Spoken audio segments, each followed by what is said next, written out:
obviously, extremely happy with this. Tremendous program and tremendous team in St. Mary's. I have great respect for Randy Bennett and always have. I think two programs that kind of mirror each other in terms of what they value. But the grit and the resilience that this group has developed and grown, and the chemistry that they've shown, the togetherness, I couldn't be more proud of. I mean, this has been, I've said it before in the previous couple days, when I've sat here, I think we are watching this group grow up right in front of our eyes. That's the neat part about coaching, just take a group of young guys coming from all different places and watch them come together and have fun doing it. So really proud of them. Obviously this is a good early season accomplishment, but as I mentioned to them in the locker room, this is only the beginning. We still got a long ways to go. Thank you, Coach. We'll take questions for Tyler and Johnny. Please raise your hand. Second row. Yeah, this is for both you guys, Kevin Sweet, Sports Illustrated. You guys had so many moments in this tournament, whether it was down 16 early to A&M or Houston charging back late, trailing by double digits, I believe, in the second half of this game, where maybe the belief started to come into question. Can you talk about kind of the resolve and the way you guys were able to stay 100% believing in yourselves throughout this tournament? Start with Tyler. Yeah, something about this group, we've seen it from the first day of practices, we compete, so when things get weary, where, like you said, Houston's coming back, or we're down 17 to Texas A&M, we compete and we fight hard, like the entire game, all 40 minutes. Yeah, it's not easy to come down against really good teams like that. But a lot of times when stuff like that happens, you want to point the finger at other people or the refs or other teammates. But we didn't do any of that. We stayed together and came out with the W. Second row for Abby. Johnny, Coach Bennett just called you one of the best defensive players in college basketball. Can you talk a little bit about your personal defensive improvement and then effort in today's game? It's all about a mindset.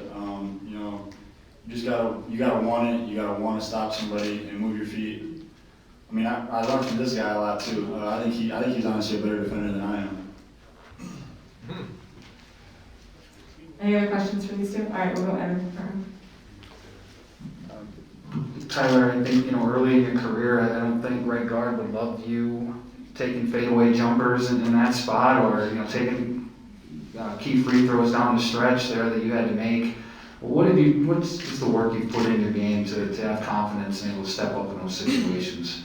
Yeah, like you said, just putting work in the summertime, and then it's just my teammates believe in me, and so my confidence grows when these guys believe in me and believe in myself, and it's just a great team win today. Abby, last question for these two. It felt like the offense took a minute to get settled. When did you think that it kind of clicked, and how important was that down the stretch? I would say our defense turned into our offense. We couldn't really get anything going, and we were able to get some key stops down the middle of the stretch of the second half, and that kind of turned up our offense. I thought at the start we were playing a little bit too much one-on-one basketball. But we started to swing it, play our game instead of playing their game. That's when we really started to get it rolling. All right, appreciate it. All right, thank you, Tyler and Johnny. We appreciate your time. Congratulations. We'll take questions for Coach. Please raise your hand. Well, RSG first. Coach, can you speak to the spark that Bowman gave you guys off the bench today? Lauren Bowman? Yeah, no, I thought he definitely, obviously knocked down the three, got to the basket. I thought he got fouled on the other one when he got cut, but no, I thought he really came in and gave us a boost and got us going, jump started us a little bit. Tyler mentioned our defense was able to kind of hold the fort, so to speak. 3 games in 3 days isn't easy, and I noticed a little bit of that. But I think our depth at the end of the day prevailed, and obviously Lauren was a part of that. Well, Evan.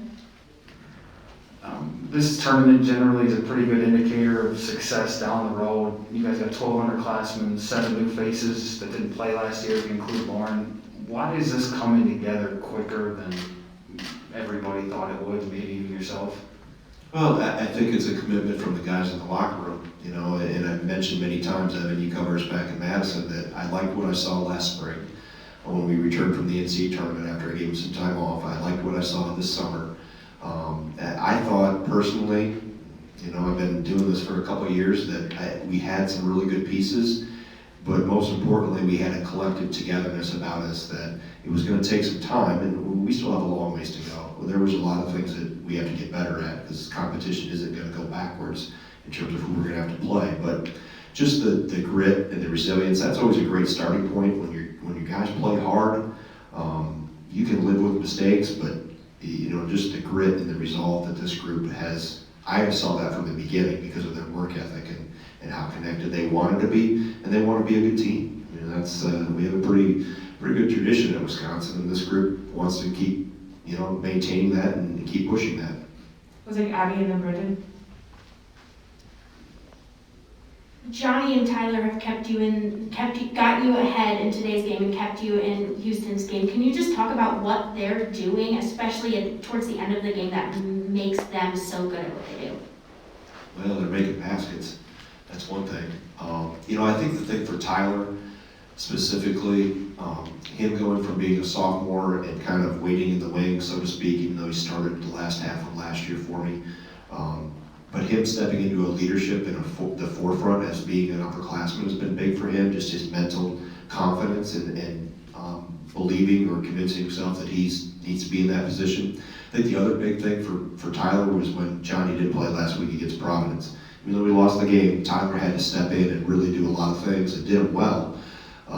And I think that was the most minutes he had played in his career, maybe the most he had scored. And I think that gave him a boost of confidence, and I made sure to point that out to him and to the team that, this is, I don't want to call it his coming out party, but, that was big for him. I think just a boost of confidence. Johnny obviously is a special talent,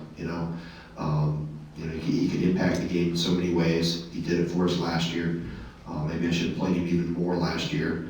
But I think he's also gotten better, and that's what players do in our program. They get better. He got bigger and stronger in the off season. He's more explosive. I think he does a better job making decisions. He's a better finisher than he was a year ago. And he's still scratching the surface. There's a lot of things that he can add to his game and improve his game. But I think the biggest thing with this group is just how I've watched them come together. They enjoy the game. They enjoy being with each other. They enjoy being a part of this program, and they're all about the right things. We'll go Brendan in the back.